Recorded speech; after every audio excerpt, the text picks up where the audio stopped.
Hey guys, this is Nathan, and welcome back to Forever Stranded. Hope you guys are doing good today. I am doing great. So, we've finally got our power systems under control.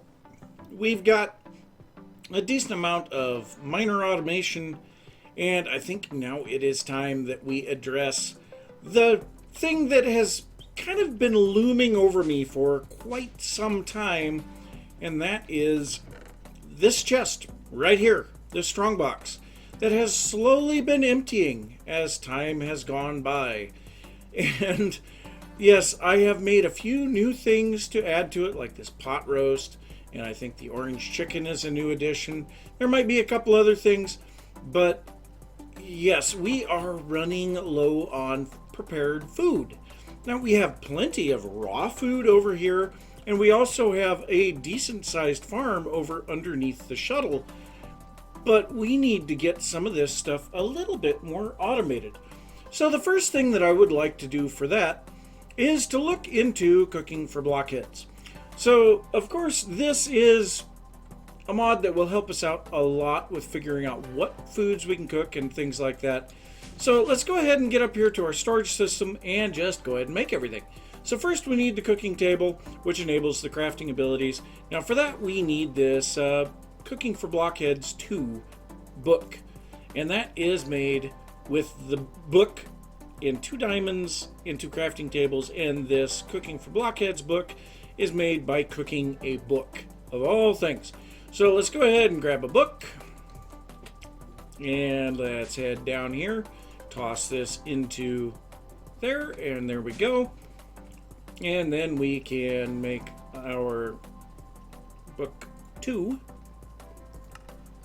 And then let's go ahead and make the cooking table. And we need some planks. No, black hardened clay. Okay, let's take a look at how much clay we have. I don't know if we have a lot. Okay, well, we've got a little bit. We're going to need some hardened clay. So let's go ahead and just put all of this in there. I don't know. I think we had some other clay there that we have picked up, but I don't think that we can do anything with this. So if we look at the uses here, no, it doesn't look like... Oh, we can, if we put water over it in a casting basin, we can clean it up. So we could potentially remove the gray dye from this, but we should be able to just make some black hardened clay now. So we've got plenty of ink sacks. Let's go ahead and make some of those, and we'll make ourselves our cooking table. Now that is step 1. We also need the oven, which needs some black stained glass, which I'm pretty sure we do not have. Everything else there, no, we don't have furnaces? Wow. That actually surprises me.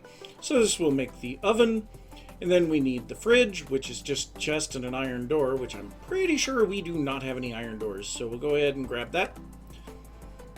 And yeah, you can see also most of these are dyeable. We can actually make them various colors. Now this is the one that I'm really curious about, the sink. It's supposed to provide water for recipes. Now if this works, I'm going to be kicking myself. So this takes some iron, some logs, and a water bucket. Yes, please, I hope that works. Now we also have some other stuff, tool racks, toaster, milk jar, and cow in a jar. The cow in a jar, I believe we are supposed to put a cow on top of a jar and drop an anvil on its head. I've never been able to get that to work. We also have the spice rack, the kitchen counter. You know, there are some other items here, and most of them are just based on storage, and the milk jar will store milk in liquid form. I believe the toaster, yeah, magically turns bread into toast. But this is all that I'm going to make at the moment, and we're going to see what we can do with this. So we are going to place these guys down here, and it will not connect to that storage crate, but it will connect to each other. So, well, right now we'll just go ahead and put this down here. And we can actually make 2 fridges, stack them on top of each other, and they will make one larger fridge. So, yeah, I don't know for sure if there's anything. So, the fact that we don't have a recipe for fresh water is a little bit disturbing to me. That is kind of telling me that the sink does not work. I am going to grab a bucket of water. Let's try water. Let's grab a bucket of water, and we'll see if we can do anything with that. Well, it just disappeared. We can make fresh water from fresh water. Yep, that doesn't do anything. Well, that is very unfortunate. But now, if we take some of this stuff, let's say we take some apples, some bread, bell peppers, I don't know, I'm just grabbing some random stuff. We'll just grab a few things here, and we'll see that we will get a few recipes that will show up in the crafting table when we add all of this here into the fridge. So now if we go in here, we have some various recipes that we can do, like apple juice or apple sauce, baked potatoes, citrus salad, a lot of stuff that we have done in the past, some of it that we haven't. There's just all kinds of stuff that we can make. And so what I need to do is get a large amount of storage to hold all of these items. Now, I would imagine that I should be able to do this. So let's try this real quick. Whoa, nope. So if we place this onto there with an awareness upgrade and set this to in and out, always active, I guess, and then place this on here. So it shows us just the raw pork chops? What? Well, that's kind of weird. Sort items by name. Oh, because I have raw in there. Okay, so yes, that would work. So we could also have an Ender IO crafting grid attached to this as well. Now, I would be curious to know if we added some additional items to this, if it would register them all together, because the cooking for Blockheads stuff is supposed to form a multi-block structure. I don't know. I guess here's a way to find out. We'll take one piece of raw pork and throw it in the oven. We need some fuel before that is going to work. Yeah, we don't have anything here, do we? So we're going to have to go up here to grab some fuel. Let's clear that. We'll just grab some charcoal. As much as that sucks. I guess we could change it to tiny charcoal. That would work. So if we throw this in here, now that will output to the edge of the... Oh, wow, that takes more than one piece of charcoal to cook it. Wow. Okay, but now the... I believe this is registering the... Maybe not. But let's see if we have any cooked pork chops. No, we do not. So we should be able to put that in the return area and set this back. I'm having trouble. And set this to always active, and that should go back into the fridge at least. Well, I don't know. So maybe it was registering it. The tasty sandwich might have been, but that could also have been using the steak. But yes, this will greatly improve the ability to make foods, but that's not where we're going to stop. So I think I am going to try to get something together so that we can have all of our food-related stuff together in one spot, because I want to continue on to get this quite a bit automated.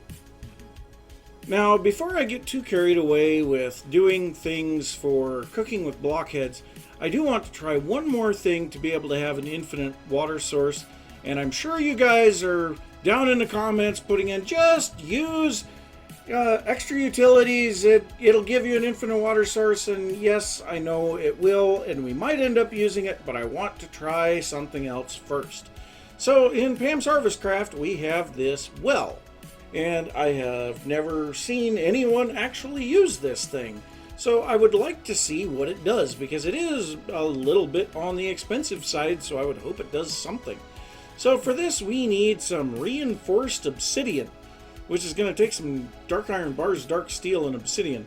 Now, I believe we should have most everything that we need for this. Yeah. We are out of dark steel as well as dark steel bars. So dark steel, we need iron, obsidian, which we have quite a bit of obsidian, and if I were to go over to the shuttle, I'm sure we're maxed out over there. And then we need, I believe it's pulverized coal. So let's go ahead and head down a floor, and we'll set this over to alloys only. And there we go. That should make a whole bunch more dark steel for us, and we should be able to get back to making these in just a little bit. So let's go ahead and head back over to steel, and we have our dark steel here. We still don't quite have enough. That'll be enough for that. So now all that we're waiting for is a little bit more in order to make our other items. Now while we're waiting, we can make these guys. So hardened stone bricks from Environmental Tech. So these take 4 hardened stone to make 4 of those, and the hardened stone is just stone and cobble. Now I believe we have already made these before. Let's just see here. No, we do not have any actually. That is surprising. So we need 4 of these, and then we can put these together into our hardened bricks. And we now have enough of the dark steel to finish that recipe out. So let's see. There is a well. Alright, let's go ahead and head down here and just see. Now if I place this down, oh, nice. Very nice. Okay, so now the question becomes, what can I do with this? So this thing is an infinite water source. Now, question, can I pull out into a tank from Ender.io?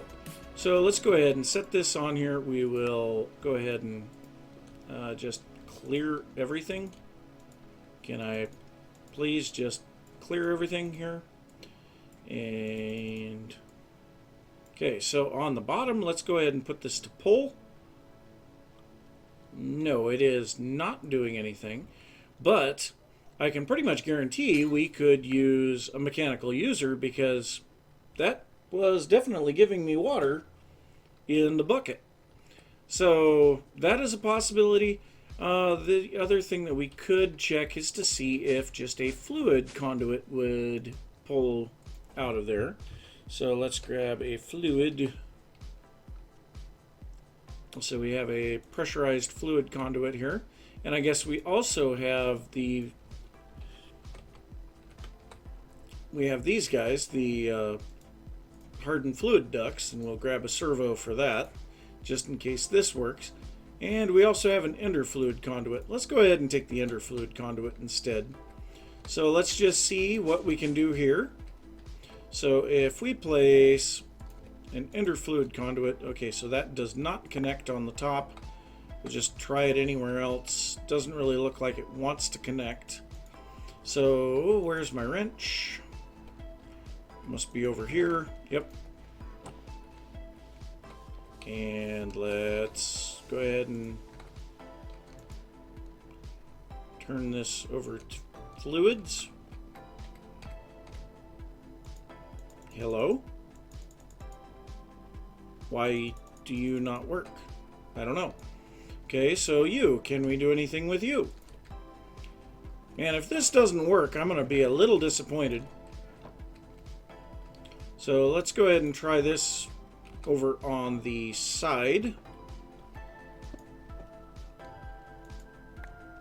And it doesn't want to connect either. So my guess is probably not. But let's go ahead and set this to redstone ignored. We're blacklisting nothing. And it looks like this is empty. Well, darn it. But like I said, we can activate that with a mechanical user, and there might be some other options as well. And do I not have... I don't have my magnet. Darn it. Alright, well, I guess there are some things that I need to take a look at on that, and I will be back in a little bit. Well, I have to say, this has been an interesting one to try to figure out, is how to automate this well. So we have the well here stuck in the middle of all of our stuff. I've also put all of my food items in here. You know, I've tried to sort them a little bit based on what they are, but you'll notice there's an awful lot of salt here now. And that is because I finally got this figured out.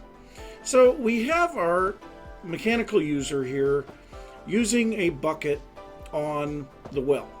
So that is sorted via an EnderIO conduit into a mechanical crafter. Now this guy has an inventory input, and it will attempt to craft using, I believe, the first item to create what is in it. So we can see it is trying to turn water buckets into fresh water, which it is doing at a fairly good rate. Then I have another EnderIO conduit that is pulling the fresh water out of that crafter and putting it here into this counter. And we can see there is sand in here and fresh water. Up here, well, not in that one. In this one, we have some glass bottles.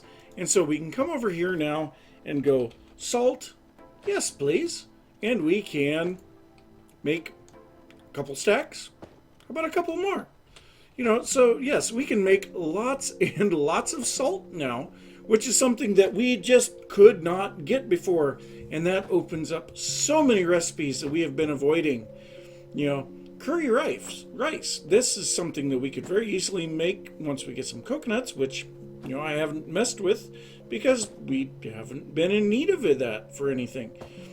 You know, banana nut bread. You know, we could easily make that now.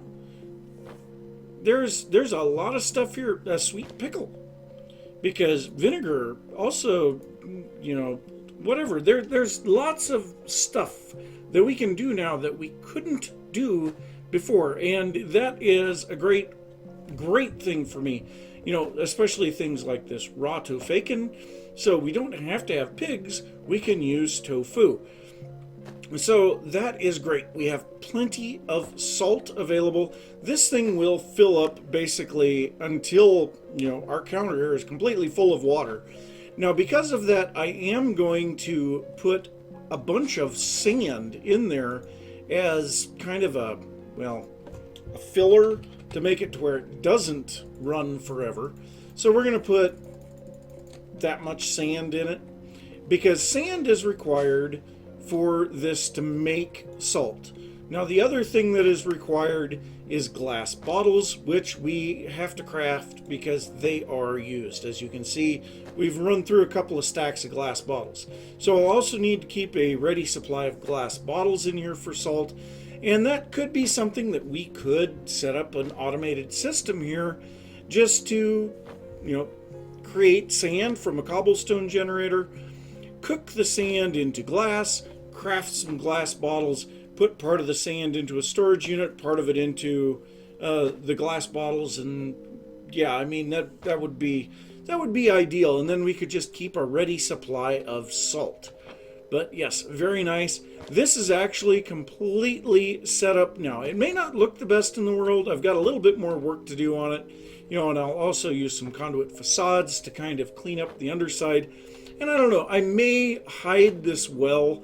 I don't know, I kind of like the idea of it being out here in the open, because if I do happen to need some water, let's see if I can grab a bucket before... Okay, well, I got a bucket, but... Nope. Yeah, and I'm making a big mess.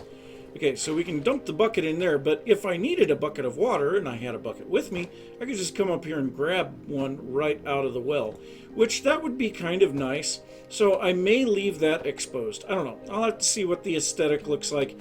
So basically what I am going to shoot for here in this area, if I can get this back in there, is I'm thinking we're going to make this kind of look like a restaurant in this area, and we're going to have the kitchen back here.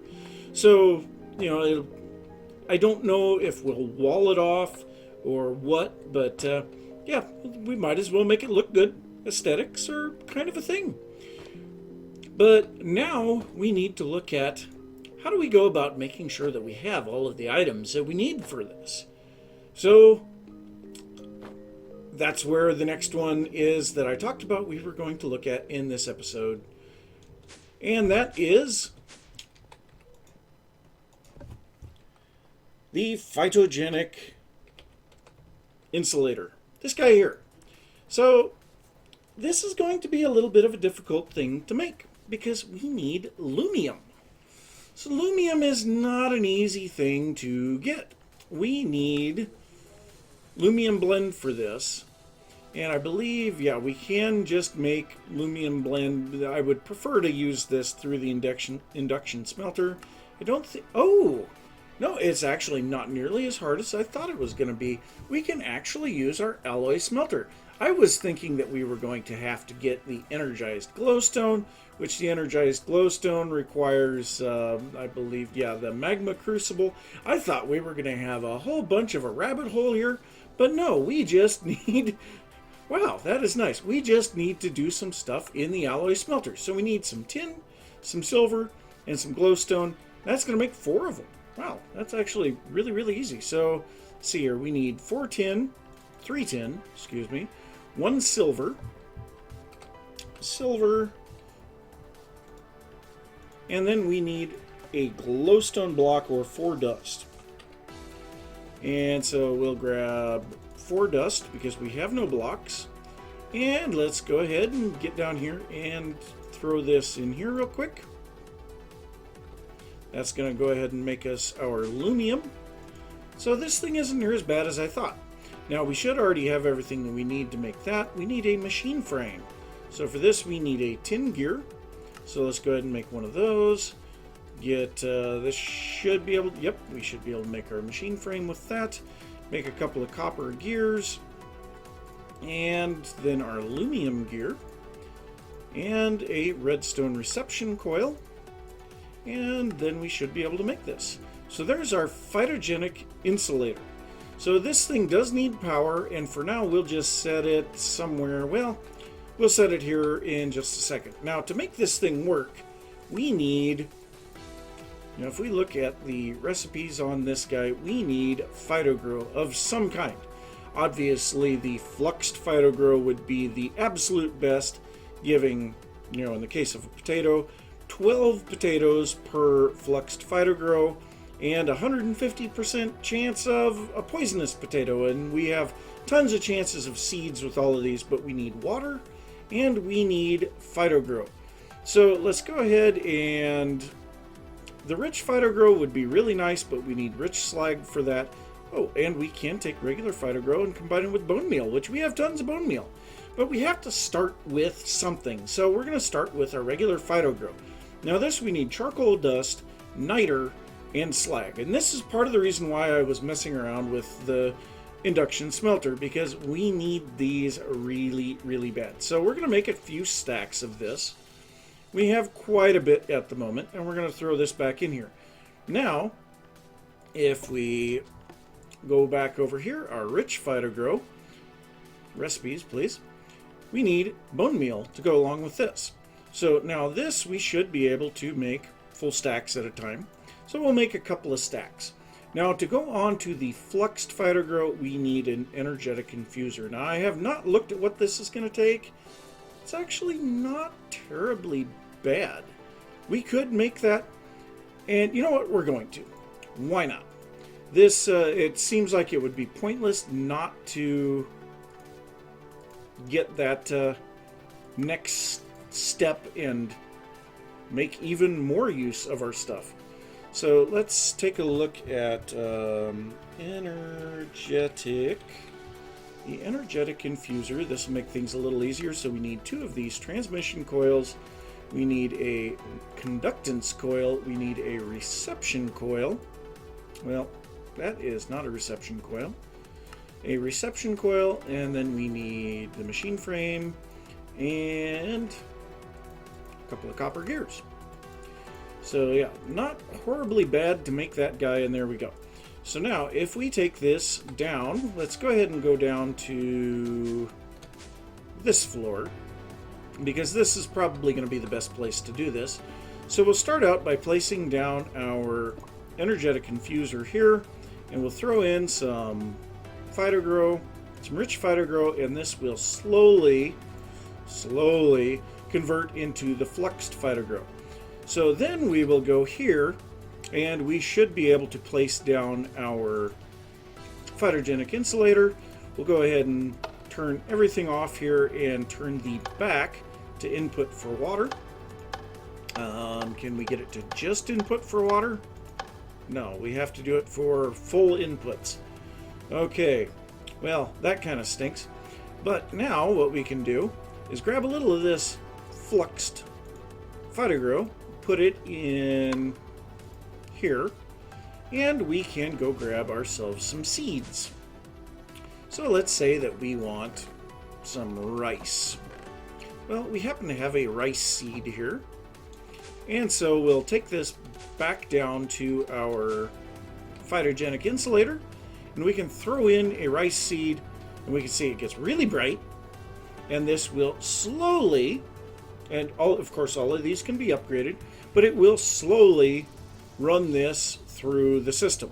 So this is something that we can very easily automate with applied energistics, or just, you know, a level emission type thing with Ender IO. It doesn't really matter, but we can have something come in and we will get our rice as well as some rice seeds, and we can keep our seeds separated from our other stuff, and you know, we just basically keep track of what we have in the system, and if we need something, we have it sent over here to go through what it needs. So yes, that is something that I will definitely be looking at. But we are making progress. That is very nice. I'm very happy. We've been needing that Phytogenic insulator for quite some time to make this a lot easier to work with, and boy, that is still making noise. So is this going to... Okay, well, it must have just finished. That is bizarre. But yeah, we have plenty of fresh water available now, plenty of salt. We have the ability to just readily craft all of the foods that we could want. And now with a little bit more thought, we have the ability to also grow all of the foods that we could possibly want. So that is great. Now I believe we don't necessarily need to use the seeds. I think we can... No, we do have to use the seeds in here. That is unfortunate. But we also have some other recipes with this that are not food related. So things like, I think trees will grow in here and all kinds of stuff. You can see there's a lot of recipes available. But that is... Oh, okay, this is just the various different things here. So we could also do cotton with this, which is something... Now, this is an interesting one. We could use power to make canola to make power. Very interesting concept. I don't know if it would actually pan out, but it is something that we could look at. Very strange. But yes, things like melons, we can raise those. So there are some things that we aren't even raising that we can run through here. But yeah, I will see for sure what we want to do here. This is a big one. Sugarcane. 8 sugarcane for 1 with the Fluxed phytogrow. And I think that I may run a bunch of that through right off the bat, because yeah, sugarcane, we have 23 sugarcane at the moment. So yeah, I think I'm going to run that through more than anything at the moment. And yeah, I'm going to go check and see how we're doing on the episode. I have no clue.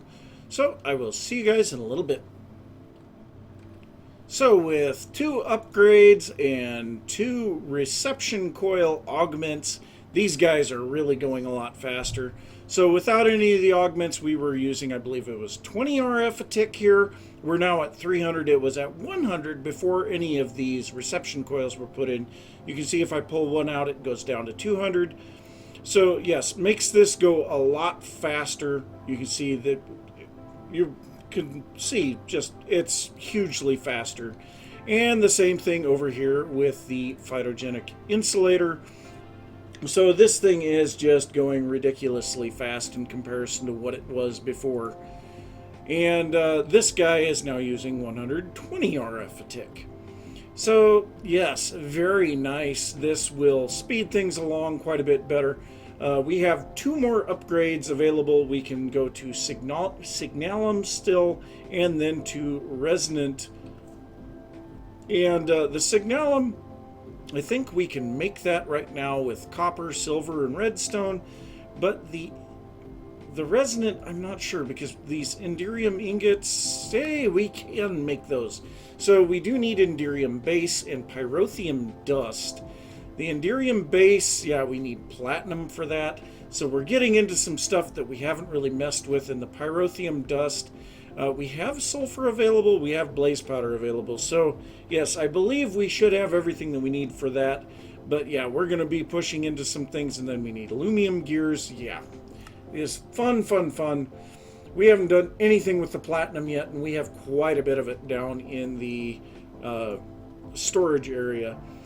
But yeah, that is really quite an improvement over what we had when we started out this episode. And that is good, because we are done with this one. So I'm going to say thanks for watching. If you enjoyed the episode, be sure to give a thumbs up. If you are new to the channel, don't forget to subscribe. If you have any thoughts about what I've been working on, or anything that you would like to see, be sure to leave that down in the comments. And I will see you next time. Bye.